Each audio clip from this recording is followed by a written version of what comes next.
দেখো বন্ধুরা, ধান লাগাবার জন্য ট্রাক্টর দিয়ে চাষ দেওয়া হচ্ছে। দেখো কীভাবে ধান লাগাবার জন্য উপযুক্ত মাটি তৈরি করা হচ্ছে। দেখতে পাচ্ছেন আপনারা যে শীতের যে ধান, সেই ধানটা লাগানো হবে।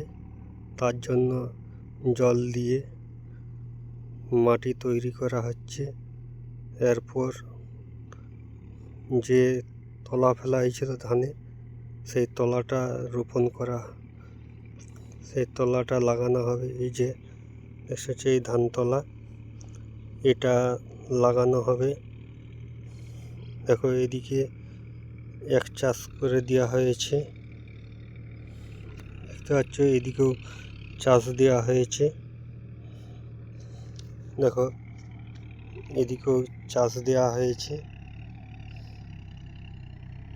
দেখো এখনো চাষ দিতে হবে, এখনো চাষ দিতে হবে।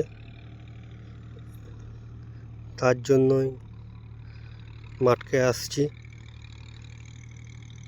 এখনো এক চাষ দিতে হবে, এক চাষ দেওয়া হয়েছে, আর এক চাষ দিতে হবে এগুলো নিয়ে। আর এখানে যে ট্রাক্টর দিয়ে নেগল করা হচ্ছে, দেখতে পাচ্ছ।